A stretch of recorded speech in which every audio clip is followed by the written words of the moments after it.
माननीय सभापति महोदय, आज मांग 40 और 45 के ऊपर मेरे विचार रखना चाहती हूँ, इसलिए मैं आपने मेरे को समय दिया, इसका धन्यवाद। माननीय सभापति महोदय, जोधपुर के नगर निगम 2 बना दिए गए। तो सरकार आपकी है, जो आप चाहे वैसे कर दिया और कोई बात नहीं। फिर भी जोधपुर के अंदर माननीय सभापति महोदय, सफाई न के बराबर है। सफाई का नामो निशान नहीं है और सफाई नहीं होने का इसका एक मैं ये समझती हूँ कि जोधपुर के अंदर जो नगर निगम है, वहाँ के जो सफाई कर्मचारी होते हैं, इंस्पेक्टर होते हैं, इंस्पेक्टर होता है वो ट्रेनिंग किया हुआ होना चाहिए। कोई भी मेरे को ऐसी समझ में आई है कि एक भी इंस्पेक्टर ऐसा नहीं है जो ट्रेनिंग किया हुआ हो। ट्रेनिंग आप था, एक भी इंस्पेक्टर नहीं। एक तो ये मेरी समस्या। दूसरी बात, एंक्रोचमेंट इंस्पेक्टर, एंक्रोचमेंट हटाने वाला इंस्पेक्टर को क्या ट्रेनिंग होनी चाहिए या मर्जी वैसे लगा देते हैं। इसी तरीके से जोधपुर के अंदर सबसे बड़ी तकलीफ क्या आ रही है, हेल्थ ऑफिसर। माननीय सभापति महोदय, मैं मंत्री महोदय से जानना चाहूंगी, हेल्थ ऑफिसर का मतलब क्या है। हेल्थ ऑफिसर वो लगना चाहिए जो डॉक्टर हो। मर्जी है जिसको लगा दिया हेल्थ ऑफिसर। जोधपुर का क्या काम होगा, कैसे काम होगा जोधपुर के अंदर? जोधपुर के अंदर अव्यवस्था होगी। जोधपुर के अंदर नाले सफाई करने वाले अलग होते, गटर सफाई करने वाला अलग होता, खालिए सफाई करने वाले अलग होते, कोई भी नजर नहीं आता है। और हर वार्ड के अंदर कम से कम हर वार्ड 100-200 का तो होता ही है। तो हर वार्ड के अंदर क्या कर्मचारी लगेंगे? 4 या 5। अब 4-5 कर्मचारियों से कैसे सफाई होगी? और जब मैंने ये पूछा इनसे तो कहा हमारे बीट नहीं है। बीट नहीं है तो सफाई नहीं है। माननीय सभापति महोदय, मैं भी 70 के अंदर म्यूनिसिपलिटी मेंबर रही हूँ और 80 में रही हूँ, 2 दफे मैं रही हुई हूँ। मैंने ऐसा कभी भी नहीं देखा कि बीट नहीं होती है या इंस्पेक्टर होता है उसको ट्रेनिंग की, वो जयपुर से ट्रेनिंग करके आता है फिर वो सैनिटरी इंस्पेक्टर कहलाता है, वो नहीं है। तो ये अव्यवस्था। और सबसे बड़ी बात हेल्थ ऑफिसर, हेल्थ ऑफिसर कौन होता है? जो डॉक्टर होता है वो होता है। इन्होंने मर्जिया वैसे कर दिया है। इसलिए मंत्री महोदय से चाहूँगी इसके लिए अपने जवाब के अंदर विचार करें कि इस तरीके कैसे किया गया है।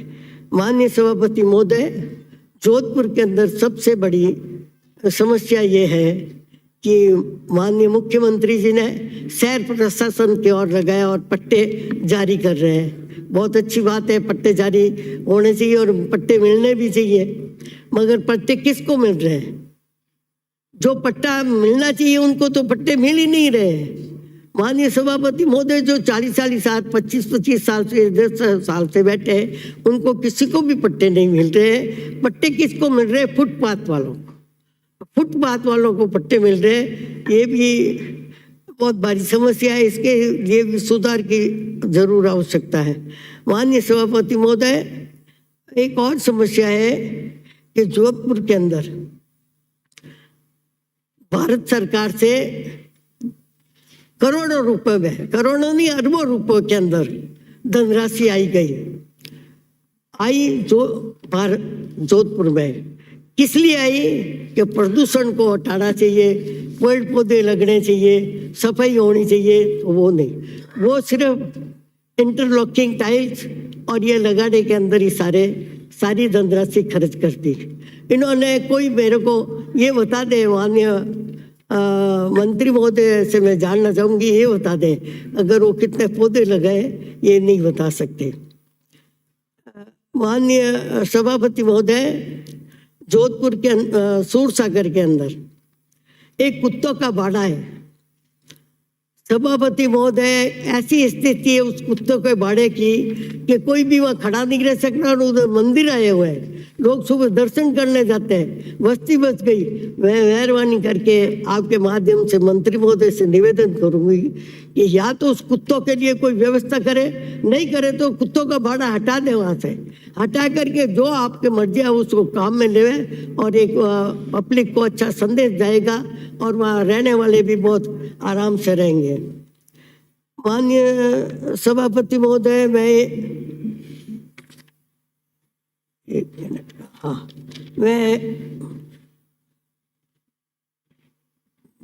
आपसे कहना चाहती हूँ आपके माध्यम से कि सरकार ने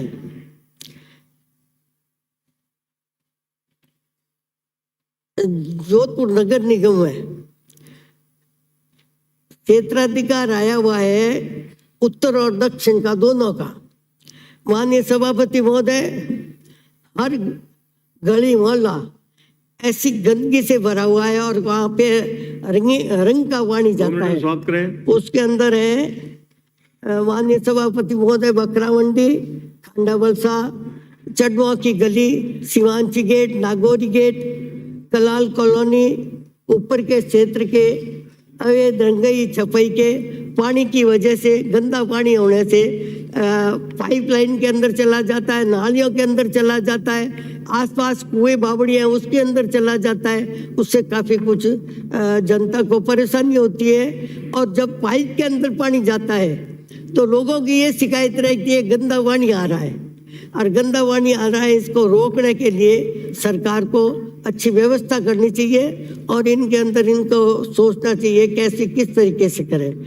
माननीय सभापति महोदय, मैं ये चाहूँगी सरकार से कि ऐसी जगहों को तुरंत ठीक करें और अच्छी तरह से करें। आपने टाइम दिया है, धन्यवाद। श्री कृष्णाराम बिश्नोई।